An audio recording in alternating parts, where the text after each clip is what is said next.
Navajo Nation spans into 3 states. It's very huge. I understand it's equivalent to the size of West Virginia. I love it. That's why I came back. This is where I want to be for the rest of my life. Cameron, specifically where I'm from, doesn't have trees, doesn't have grass, but sometimes I always like, why did my grandma settle here decades ago? But I realize how much beauty there is around us. I'm Shanna Yazi. I am the project manager for the Navajo Mountain team of the Navajo Water Project under DigDeep. The thing that we definitely lack here in this community is rainfall. I am standing next to our 275-gallon storage tank. What we do is bring out our 5-gallon or 2-gallon containers and fill them up so we have water available for the day. I love innovations like this, and then we also have like our little hand washing station.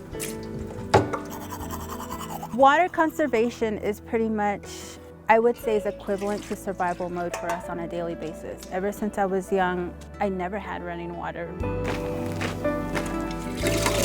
We also have another pot and always have it on the stove. So if there needs to have dishes washed, we need to turn it on and create hot water with that. I used about less than 2 gallons for showering. So we always have water on reserve, and it's a lot of in and out of the house, carrying buckets and then carrying it back in. About 30% of families on Navajo are estimated not to have access to water now and are hauling water from outside their house. My name is George McGraw. I'm the founder and CEO at DigDeep.org. The people live very far from each other, so to build a traditional water or sanitation system, those costs from home to home, they have a difficult time scaling. To build a single water line out to a home or a cluster of homes could cost hundreds of thousands or even millions of dollars, which can't be supported through, say, rate payment, someone paying their water bill every month. That's meant that these families traditionally just haven't been served by systems. I think when most Americans think about places without access to water, they think of, low-income countries, sub-Saharan Africa, Southeast Asia, Latin America.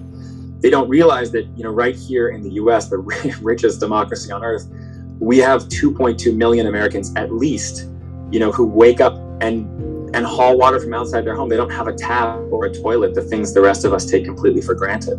And these families are predominantly concentrated in Alaska, in the Southwest, in regions like Appalachia, the Deep South, the US-Mexico border, but they're right in your state too, in rural areas, in suburban areas, hidden sort of in plain sight.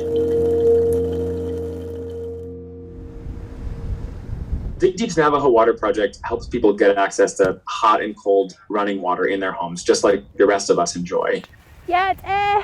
It's a native-led program that installs off-grid solar-powered water systems. Today I'm out in the field. I'm able to do an assessment. Okay. Get out. Does your home have running water? No. Okay. I go out and meet families, and I speak with them and ask them about their current living situation, their water resources. The 2 water jug I take to the windmills, those 2 right there. We kind of figure out some things if they have a residency verification letter. What channel are you? If there's any environmental hazards. We share the Twidditch Aini and the Kiani clan. Yeah. Okay, so we're related. And then from there we start doing an install. It definitely involves a lot of equipment. We do dig at least less than 20 feet from the house.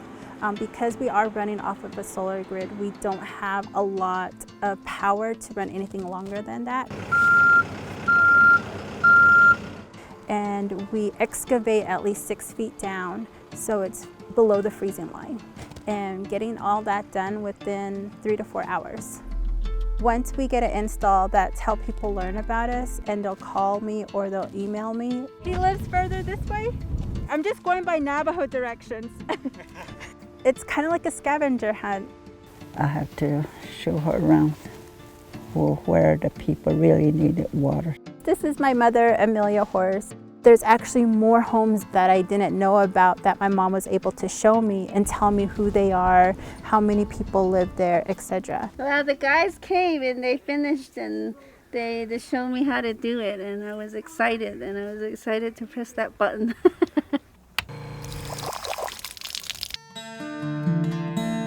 These communities that don't have access to water and sanitation, they were bypassed for the same investments in infrastructure that predominantly white communities have been getting for hundreds of years, since the 1930s. And so I think the biggest challenge is really getting government to pay attention to this